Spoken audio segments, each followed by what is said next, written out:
hard to come after Giselle. Maybe that's why I'm a publisher and not... Anyway, good afternoon, everyone.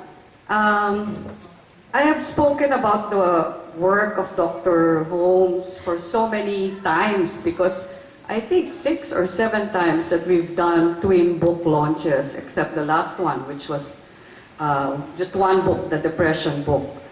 And I think I've run out of ways of saying the same thing. Same thing, the same truth, which is actually that sex, I think, is now less of a national hang-up because of her body of work, not her body. Her body of work. I can't read. My heart to read this. Why not, right? Because of her body of work. The kind of conversation she's capable of with anybody, a letter sender, a reader, a caller, or a blogger, is nothing short of sensitive, caring, intelligent, and funny, right? No matter what maybe younger generations say, I would have to really establish, I think, that she is a cultural icon. Not just of so many generations, but now I see the audience and there are many young people, and that's a testimony to how she reinvents herself by looking at new ways of communicating with people, with the public. These are new formats for her. Those of you who are familiar with her books know that they used to be of a bigger size. And these are formats we forced on her. Maybe not forced, but convinced her to shift to, because we think that the younger people now have shorter attention span for text. And not for images, maybe yes, and for other things, but for text. And the purchasing power has also drastically gone down. So, and maybe this feels more like an iPad or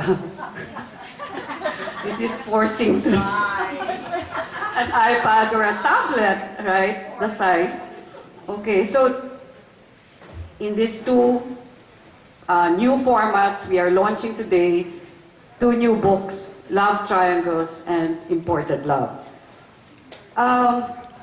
These are 2 of the most current and riveting topics of today. And this is true to form for Margie, to be always talking about what's current. And I guess when you're conversing with your readers or your public, you will have to be always current.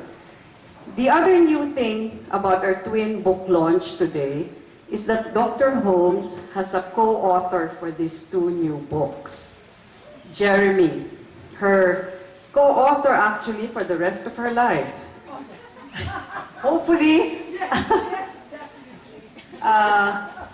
No, we've known Margie for as long as Anvil has been around, because she's one of our very first authors. And we've seen her also through several relationships, and I think, okay,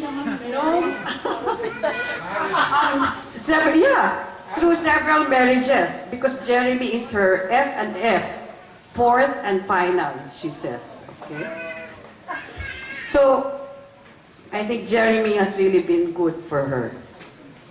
A banker by profession, as Giselle said, and a Brit. What were his chances when he decided to relocate to Manila in 2005? But seeing him now, I think he's charmed his way into Margie's network of friends without trying, but by just being himself. He probably also didn't think in 2005 that he would be dishing out opinion and advice on sex and relationships. His writing is lucid, And I will not say anything about Margie Holmes' writing anymore because I've said so much about it. But Jeremy's is so impeccably put together. And is that... I said Jeremy's is so impeccable. We got a lot of letters. Of course, one has to think of what will be interesting for the general public. And it's a difficult balance between, wanting to inform, hopefully, wanting to sell books, and even less likely make money, but we're making money for Anvil anyway. That's our primary purpose. Karina, we love you. But the other thing is that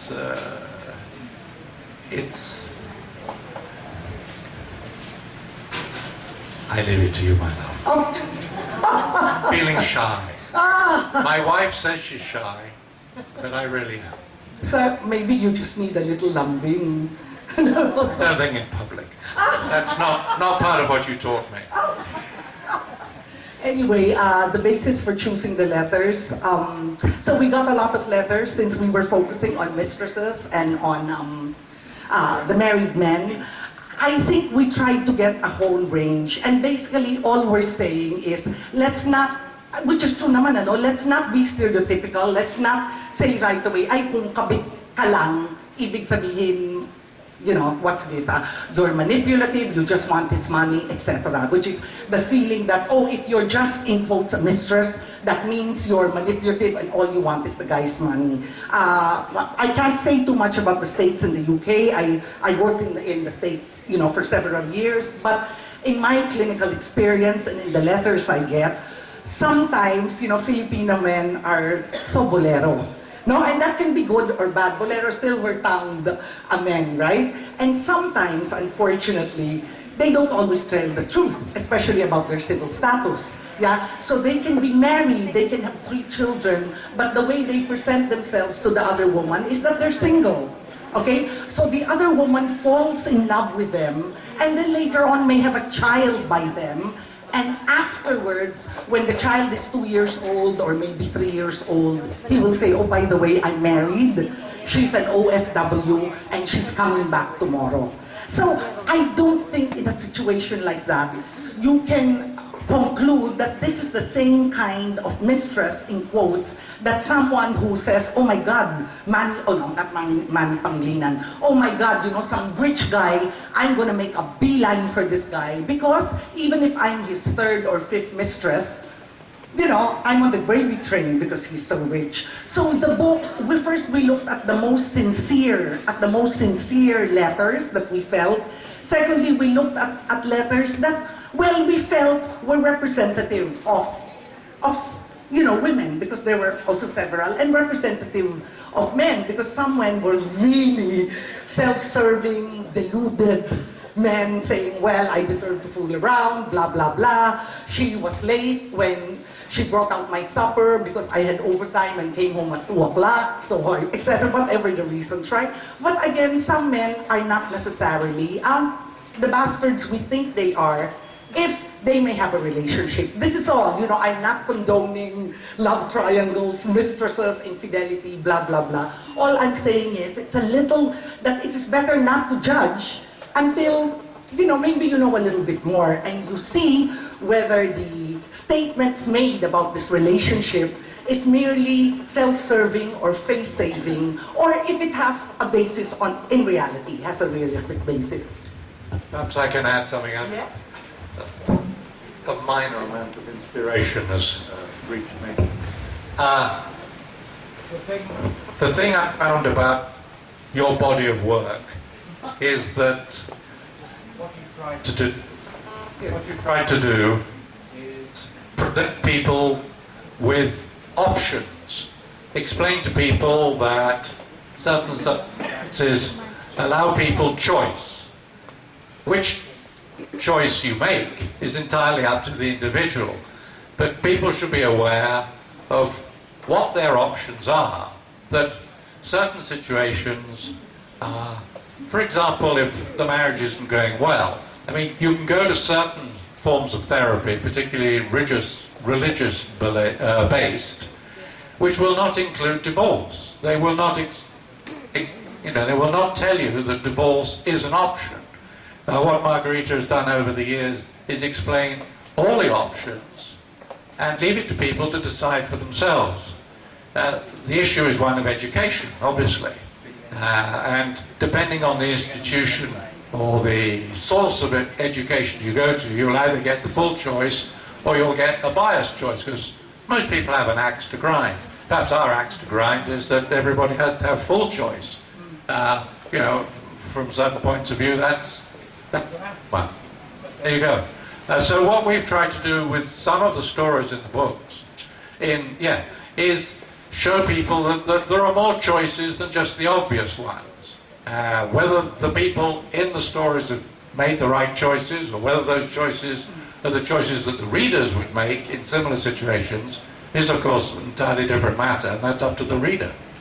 Can I just add, thank you, but can I just add one itty-bitty thing? I just wanted to say, please don't think it was merely nepotism why I railroaded Jeremy to write in the book. And I think, Karina, you would say objectively, right, that he's a damn good writer and a very deep thinker, diba? And you read Gemma Corotan's forward. Anyway, quiet na.